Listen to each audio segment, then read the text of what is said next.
Bible be kirin na molu bombanjay mi yalon ko atelen campaign manager ti Ilyasa consequence aya simfa falin de namolu nimboro mamme ko motula bukalo ngo ka falin ko sayende talib ben so la mulmin ta talib noma ibe mulkan non ko malde yalon ko jemanke yati e mutani le korda kono Bible be kirin na molu barjani be ka falin ko Gambia Kibaaro Network janna dingra mi ko hibe kibaso akenema asenema ajanguno jande ma dorem al subscribe al comment al yasia ala barka bak al ben fi wato bela ala kata wato na video al ka like bi be kirin na mol bombanjay ni mo mala not bank woto ite mari imanta politique kono ñinem campagne manager bi kafini ko bombanjay atlem campagne manager Ilyasa consequence bar sande ay sim fata non akabira talib le barsila ay kula bayle a motana la korda kono memu UDP namolo Ilyasa kol finita not bank jeni kol finita ya katandi mulla ko bambanjay a motana UDP le namolo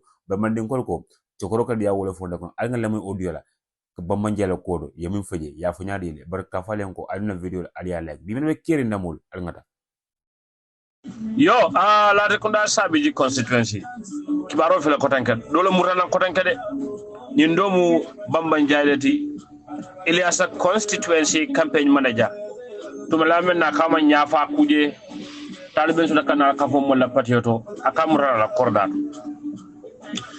yidol mislead le ye filindru kumol foye bare momo suuto de ko drongo mari kamurna kolale kabdul men esam jobar kamura onen bi tema na momen dranje men ko mo pharmacien le mel man pharmacien mo kol ta publicité bal mel pharmacien poti ko kono gol publicité ka jani ko kar nin kala o murtane kolal kabdul men le face appearance ye le meeting kan bi tema mo do murkane kol do manya fa kuje ko sobe ataje bi somonda ñine moti men ko Ilyasa constituency bambanjay not bangra tundo ko momo maylo aske manta e ma hanni manta porte ko kono ni aje malo aske mondo e manta sabat sing not bank atalam Ilyasa constituency campagne mali akamur don la korora même UDP yo no mandi manden ko le men falendro e ko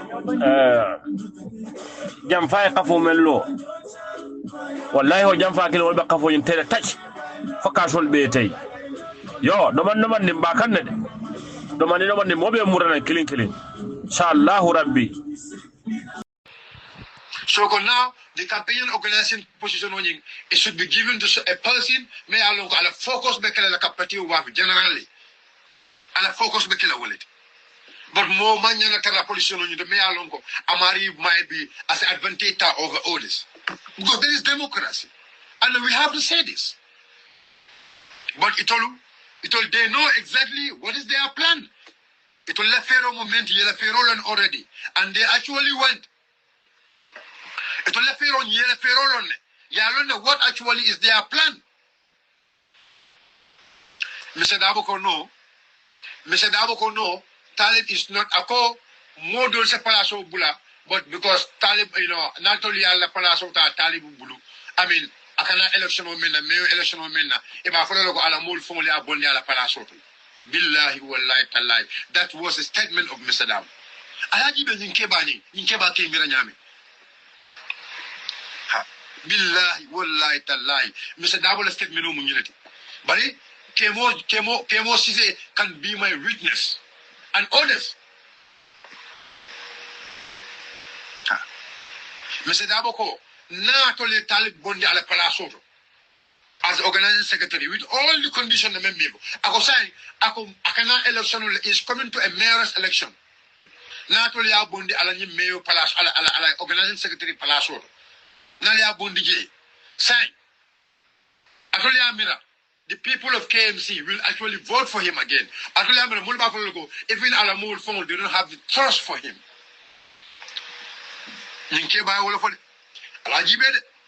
After all what Ninkeba low mega talibi.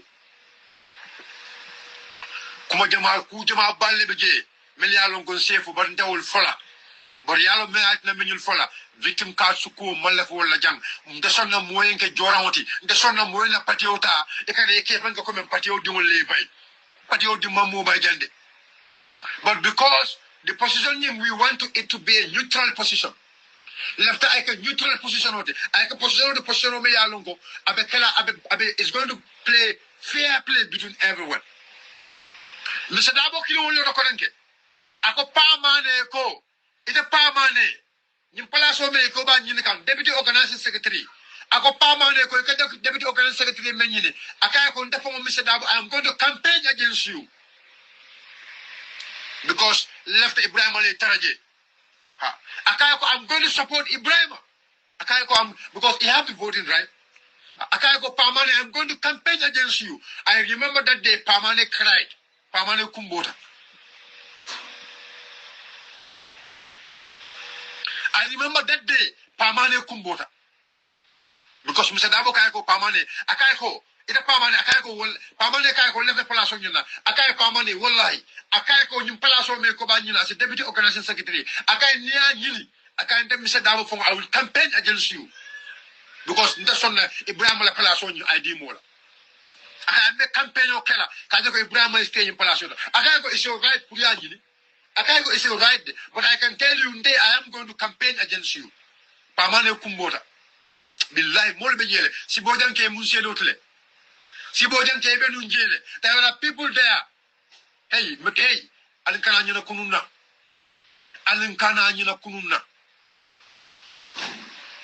so these people were darlings of Mr. Dabo. Mr. Dabo le darlings la ñulti Mr. Dabo le darlings la ñulti Mr. Dabo e ko be le kanyule Mr. Dabo stood for these people Mr. Dabo e ko be le kanyule Mr. Dabo ma menke no nule. Hell no. It's too sad. Wallahi Mr. Dabo ma menke no nule, it's too sad. Yes. Mr. Dabo in beke nule. I stood alota ko I permanent dam. Wala atinda.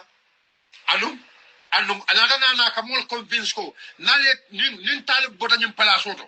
If Talib leave this position as the organizing secretary, people were having clear consent. Talib kana palaso because there is going to be conflict of interest. And that conflict of interest, mina udula fanam falaliele. Gambian ko lalila mo ni hakilola. Yalong ito leka mo democracy. But in every democracy there should be balance. Democracy down thing. There should be balance. There should be balance in democracy. But saying it only come UDP is not a democratic party. But saying it only opposition on Yinta. Do you know what was the next step, Yemenke? Aliano, what was the next step, Yemenke? Kabriya Palasol Bemara, your media control. Jumala ben social media, Maya Lonko, Imma Lonko. Tomon said he was the PRO for Talib, not UDP. Tomon said he was the PRO for Talib, not UDP. Jumala ben Jamem Molo. But imagine saying a right caller is coming out. And a right caller Pelabe Pintikam. Jumala Ma Lonko. Kabrin 2022 na Tomonta as the PR as the head of media and administration. Tomon said he was only doing PR for Talib. The camera on Tomo was working in KMC. The camera on Tomo me do ko KMC le. Jumala mo lonjang. But Tombo, those who were following Tombo said on a personal Facebook page, Tombo was doing PR for Talib. Tombo was doing PR for Talib. You want to know, Lonjang? Hey, Alinkana Nyoma, Alina Fata Nyoma. Tombo Mola Palasota, Tombo was doing PR for Talib, not for the party. But I don't because Nkadami to body. Because Najela, the organizing secretary needs to be a neutral person. Ibajako, as a momo, as a keno, as a momo wafino, and in summer, Limpatio momo tombo as a mari wafino. So these people, they are the administrators of the party. Particular administrator. Particular administration of the Wallebulu. But instead of concentrate on the party, they were only concentrating on Talib Wafi. Not the party, but to sell Talib. It was a central committee, it was a national executive committee. They went and put their own plan. The plan national executive committee, because saying the central committee will be doing quarterly tour. Ha. Because sign, because the organizing committee sign, it will be that told they will organize their own tour. Alila Mojande. Sign Talib is the head of the organizing committee. Ibrahim Adiba is the deputy head of organizing committee. But Minakata, Kabrim Mamad Sabali Beje. When Mamad Sabali was the campaign manager, Imam Sonkao, Talib as the head of the organizing committee, they don't come with that because Sabali was an obstacle for them. Because Yalanoko Sabali was there to campaign for the party and the party leader. And Yalanoko Sabali was very close to the party leader.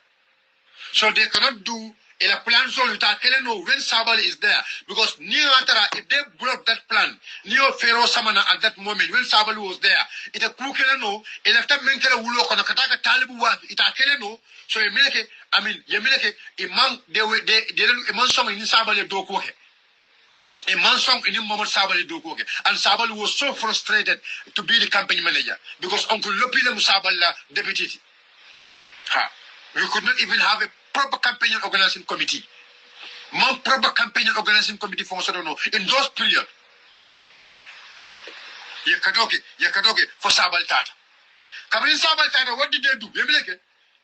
Kabin Sabal Tata, they bring back Karafa.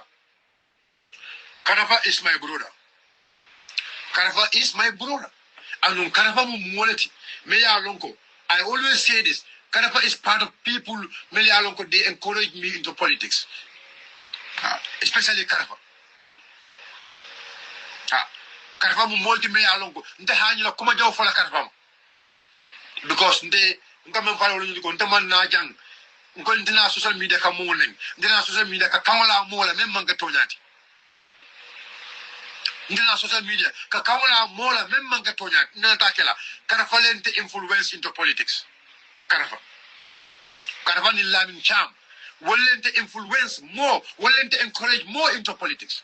I was into politics. My parents were into politics because Momo body belong. Everybody will know Kunda long. Falan Jajar, Falan Sonko. Yalanoko, that man was a veteran politician during the time of PPP, Karafa NCP. My father. My parents were into politics. But I was not deeply into politics in those days. I was doing my own work. But Karafani Lamin Cham will encourage Dindela. And I involved into politics fully.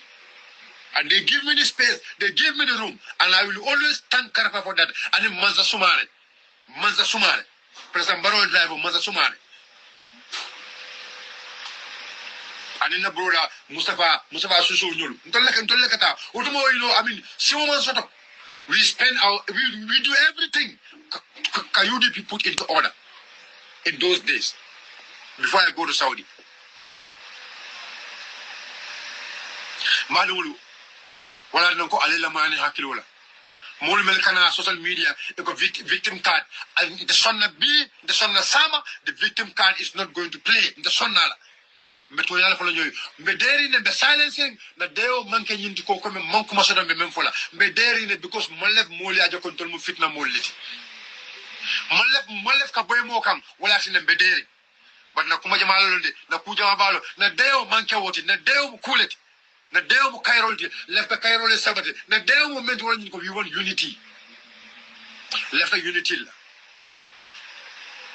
say because this process, we put the process comme un flag bearer de select la no nyadile mais jumale tombona the flag the flag bearer sita avec le wati jumale avec le kan jumale.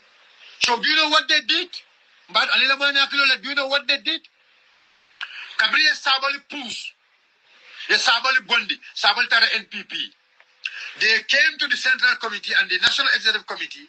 They came up with a resolution saying they are going to do a quarterly tour. Every 3 months or every 6 months, the National Organizing Secretary Bita Tola, but the chairman of National Organizing Secretary will be leader. They influence some people at the National Executive there. You can follow resolution on your pastor at the National Executive. Because he will influence you. They influence people. They come up with this idea. In fact, there was no money with the party at that time. But the communicator, it all because they alone know what is their plan. They alone can make it. modo li ñu tarla waka bokono e man son kawol da dundi national the national organizing secretary yawol bondigel there are other people melbe nje but momo yalon ko tol man la wala it will believe to Mari is not going to support their agenda because their agenda was already with them. The agenda be block on it.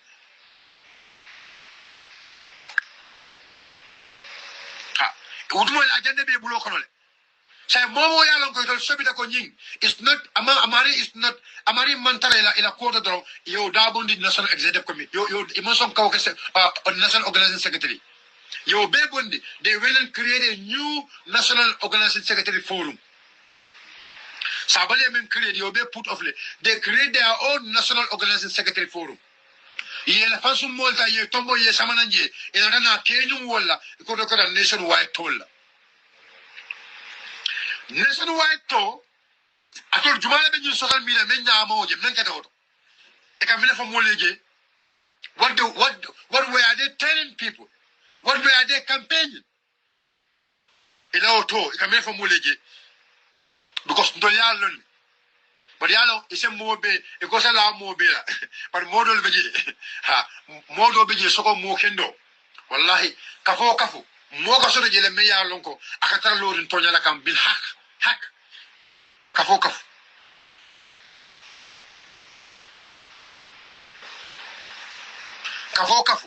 mol katara je me yalon ko wol hak tonya do katara wala fe amango comme kafo ko mono bebe je e be liba kankilin jele no itara tola men kata o to dulalto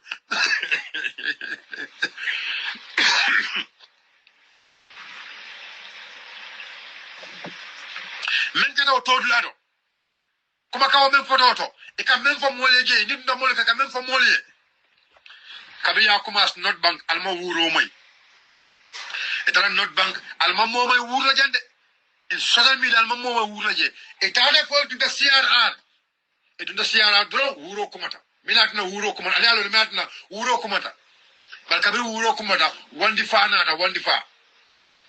wala tena wandi fa mo jama be diamu kan bi yenta kamul wandi fa kan ne ya wandi fa bolo sey ha ye modol yenta ka wandi fa bolo sey bal minakata kabir wandi fa findi de dron to mon sedi ya jabi minala ha to mon sedi ya wandi fa jabi minala alta wandi fa la wolo to bi na wandi fa ya post le bi alta wandi fa la wolo to ale ajibe kabri wandi fa expose to mon sedi ya wandi fa jabi minala aya jabi instead of I wandi fa jabi with a positive reason respond I wandi fa jabi minala si fatam fanso I si ko samananje to mon sedi I si ko samananje I want to that well instead of I want to respond as a responsible head of media and administration. I want to Jabi Milala. I want to Jabi sequel tribalism. Tomon said, I start a well. Tomon said, I start a well.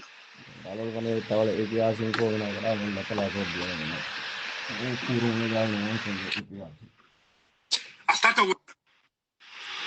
Tonkita, when the fire diamuta. Pande assemble Bamala Merna, le assemble Asan Kodagapa.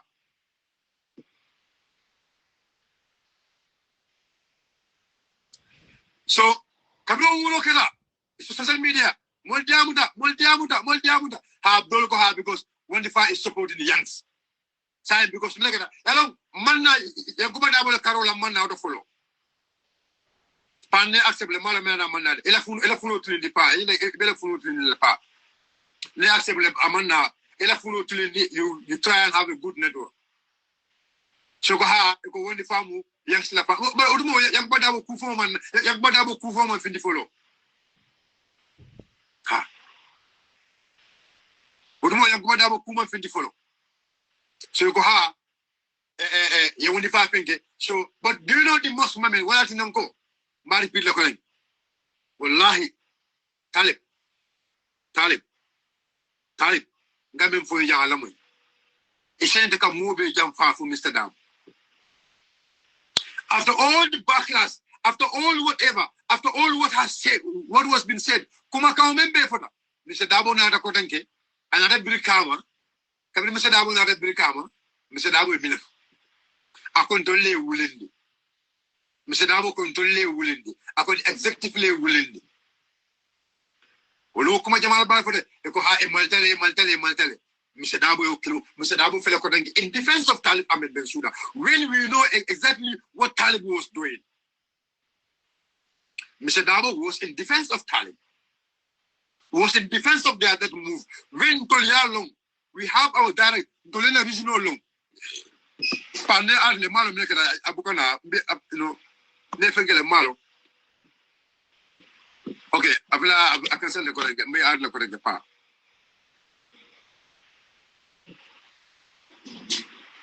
Yes. Mr. Dabo came in defense of Talib. So we agree.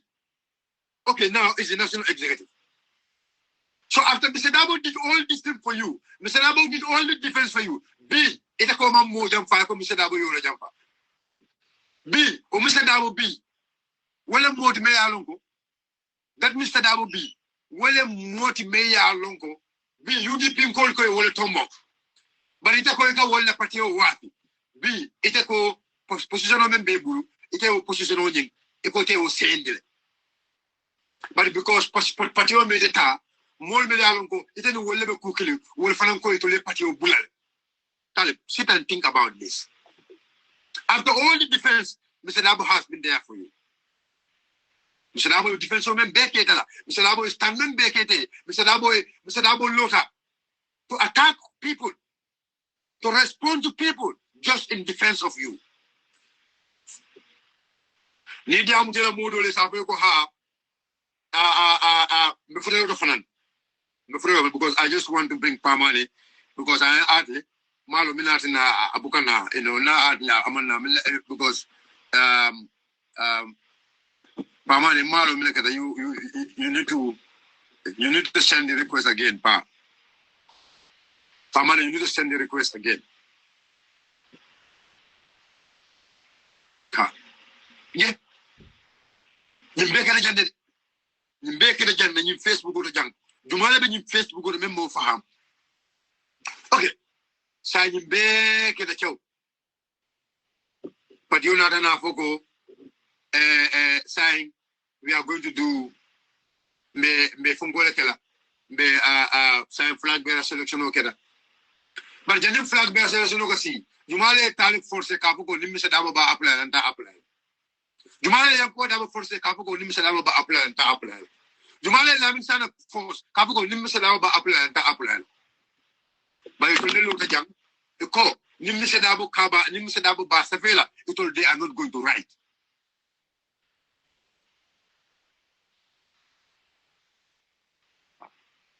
Ko ni misala dabo ba safela itol they are not going to write. Ngadi am to la din ko lede. Jumale juma force wala jang But Milakina, it will look it as a fair, a massacre. Come in, massacre. A massacre, Udol massacre, Talibi asafe. Akoniaja ayasafe. Alina made it. Akoniaja ayasafe. Ako because because I'm a Kalamuto Misadabo Yasafe. Well, I know ayasafe. Ako because I knew for Mr. Dabu Basafela. But now, Mr. Dabo ya follow new water sit and basafela. But Milat na Talib Manta, Mr. Dabo ya Ninka, Mr. Dabo, Ibasafela for that safela. Milatina Manta, Mr. Dabo ya Molko, Talib is the closest to Mr. Dabo. Alamol Fonko, because Talib was the closest to Mr. Dabo. But Milatina Talib Manta, Mr. Dabo, 1-to-1. After Mr. Dabo, same thing, a flag bearer severo fele I mean molde severo ke kan mela makalam da ko severo kele niatele man severo ke leftele leftele mela wolum nyinduko I mean pour lida sepele ya funye pour fana ya sepele ba talib mo kele ye talib ko talib ya sepele e ko talib ko sepele aya sepele kabla ya sepele right? Kabla ya sepe. Ikaya kwa sepe aya sepe. But Kasafe was not the problem because our democratic right them pro Kasafe. And I always attest to that. Go. Talib democratic right them pro Kasafe. And let me make that very clear. Let me make that very clear. And the democratic right them at Teleko at Asafela, at Telefonko Abasafela. So I'll write them as a member of the party, nobody have right to stop him from writing. Nobody have right to force him also from writing, and nobody also have right to stop him from writing.